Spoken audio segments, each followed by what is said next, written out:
Hi there, ये MGT 503 organisational behaviour की short lecture series का 14th लेसन है और इसमें सबसे पहले रिकैप है सेशन नंबर 13 का। ग्लोबलाइजेशन क्या है? ग्लोबलाइजेशन का दौर है आज का दौर। और जो नेशनल बॉर्डर्स हैं, जाहिर बात है वो कोई रुकावट नहीं है आज के बिजनेस के लिए, वो कोई रुकावट नहीं है।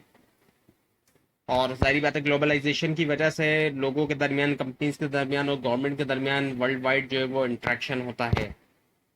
Understanding the global environment. W T O एक इंटरनेशनल ऑर्गेनाइजेशन है, वर्ल्ड ट्रेड ऑर्गेनाइजेशन है। इससे पहले गेट होता था जो कि एक एग्रीमेंट था, तो उसकी जगह जो है WTO आ गई जो कि एक ऑर्गेनाइजेशन है। रीजनल ट्रेडिंग अलायंस, हर रीजन के ऊपर एक अलायंस बनाई गई है। जैसे कि यूरोप के अंदर यूरोपियन यूनियन बनाई गई, सार्क बनाई गई, साउथ एशिया के अंदर नेफ्टा बनाई गई नॉर्थ अमेरिका के अंदर, और आसियान बनाई गई साउथ ईस्ट एशिया के अंदर। आपके सामने यूरोपियन यूनियन का मैप दिखाई दे रहा है। इसके अंदर यूरोप के कंट्रीज हैं और इसमें यूके अब हिस्सा नहीं है यूरोपियन यूनियन का। और ज़्यादातर कंट्रीज इसमें वेस्टर्न यूरोप के हैं और एक दो कंट्रीज ईस्टर्न यूरोप के भी हैं। सो इसका गोल क्या था बनाने का यूरोपियन यूनियन का? सिंगल मार्केट जो है वो क्रिएट करना जितने भी मेंबर कंट्रीज हैं उनके दरमियान, और एलिमिनेट कर देना जो भी बैरियर्स हैं जारी बात है कंट्रीज के दरमियान। Regional trade alliance European union create किया गया मास्ट्रिक्ट ट्रीटी के जरिए 1992 में। और इसकी वजह से क्या हुआ कि एक यूनिफाइड और इकोनॉमिक और ट्रेड एंटिटी बनी, यानी कि तमाम कंट्री एक तरह से एक ही इकोनॉमी है और एक ही ट्रेड एंटिटी हैं। और एक सिंगल मार्केट है बगैर किसी बैरियर के, और बगैर किसी बैरियर के ट्रैवल किया जा सकता है, एम्प्लॉयमेंट भी मिल सकती है, इन्वेस्टमेंट भी हो सकती है, ट्रेड भी हो सकती है। और ये इकोनॉमिक और मॉनेटरी यूनियन भी है, यानी कि तमाम कंट्रीज में जितने भी मेंबर्स हैं एक ही करेंसी है जो कि यूरो है। पहले अलग अलग करेंसी होती थी, अब एक ही करेंसी चलती है। और असर्शन ऑफ इकोनॉमिक पावर है, यानी कि इकोनॉमिक पावर के अंदर इजाफा हुआ है। और वन ऑफ दी जाहिर बात है रिचेस्ट वर्ल्ड मार्केट है ये। उसके बाद फिर गोल्स ऑफ नेफ्टा जो कि नॉर्थ अमेरिकन कंट्रीज के दरमियान बनाई गई, जैसा कि यूएस, कनाडा और मैक्सिको है। इसने प्रमोट किया, इसका जो गोल था वो प्रमोट करना था लिबरलाइज ट्रेड को, फ्री ट्रेड को नहीं बल्कि लिबरलाइज ट्रेड को, और इंक्रीज करना एफिशिएंसी को और कस्टमर की सेटिस्फेक्शन को। उसके बाद है फिर आसियान। आसियान बनाई गई साउथ ईस्ट एशियन नेशंस के दरमियान।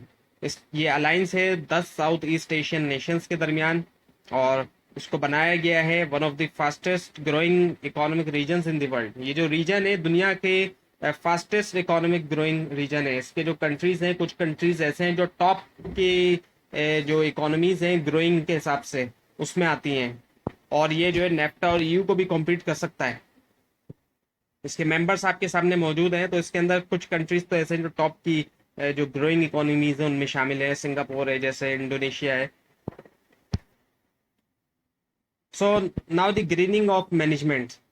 ऑर्गेनाइजेशन की जो एक्टिविटीज होती हैं वो अफेक्ट करती हैं नेचुरल एनवायरनमेंट को। और तो जाहिर बात है ऐसी प्रोडक्ट जो कि बैन हैं, वो ऐसे प्रोडक्ट बैन हैं जो कि ओजोन लेयर को जो है रप्चर कर रही हैं, उसको खराब कर रही हैं। POLCA functions: planning, organising, leading, controlling and assurance. P for planning. अगर आप प्लान बनाने के अंदर फेल हो जाते हैं तो आप फेल होने के लिए प्लान कर रहे हैं, यानी कि प्लानिंग इस हद तक जरूरी है कि अगर आपने प्लान नहीं बनाया तो समझ लें आप एक तरह से फेल ही होंगे। और आज के जितने भी सीड्स हैं वो कल के फूल होंगे, यानी कि जो चीज़ आज इतनी बड़ी नहीं है वो सारी बातें कल जाके बहुत अच्छी तरह ग्रो कर सकती है। क्वेश्चन आपने पूछना है अपने आप से कि आप कहीं पर भी जाना चाहते हैं या कहीं जाना चाहते हैं। एक छोटा सा केस स्टडी है प्लान के बारे में कि मैं अपनी ज़िंदगी के साथ गेम की तरह खेलता हूँ, और मुझे वंडर हुआ कि हर दिन के आखिर में मेरे रास्ते में कुछ भी नहीं आया। तो मैंने सोचा कि मैं प्लान करूं और अपने आप से कहा कि मैं कर सकता हूं, तो हर चीज़ मेरे रास्ते पे आने लग गई। आप भी ऐसा ही कर सकते हैं। उसके लिए आपको प्लान करना होगा और अपने आप को बताना होगा कि आई नो आई कैन, मैं जानता हूं कि मैं कर सकता हूं। तो प्लानिंग इस हद तक ज़रूरी है कि जारी बात है आप करेंगे तो आपसे कुछ ना कुछ ज़रूर होगा, और जिसके लिए आप प्लानिंग करेंगे वही चीज़ होगी, किसी ना आप उस तक ज़रूर पहुंचेंगे। प्लानिंग है क्या? Planning is in advance decision making, actually advance decision making है। सो डिसीजन मेकिंग जो है वो एसेंस है मैनेजर्स की जॉब का। ये बेसिक चीज में से शामिल है, बुनियाद में से शामिल है मैनेजर की जॉब की। सो एलिस एंड वंडरलैंड की एक कहानी है। एलिस जो है वो एक चौक पर है, एक चुरंगी पर है जहाँ पे चार रास्ते जा रहे हैं। उसने एक कैट से पूछा, और एक इंटेलिजेंट और क्लेवर किस्म की कैट है, कि मुझे रास्ता बताओ जाने का। तो कैट ने जवाब दिया कि अगर कहीं पे भी जाना है तो उसके लिए कोई भी रूट ले लो, कहीं ना कहीं तो पहुंचना है। तो यही बात आपने भी सोचनी है प्लानिंग के हवाले से। So a person going nowhere usually will usually get there. So अगर आप, if you don't stand for something you will fall for anything.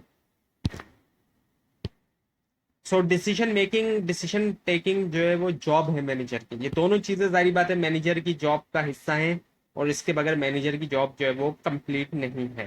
तो ये हुआ लेसन नंबर 14। आपको अगर इस बारे में कोई क्वेश्चन है नीचे कमेंट कीजिए, और इस पूरी सीरीज को देखने के लिए इस चैनल को सब्सक्राइब कीजिए, बेल आइकन के ऊपर क्लिक कीजिए। Thanks for watching this video.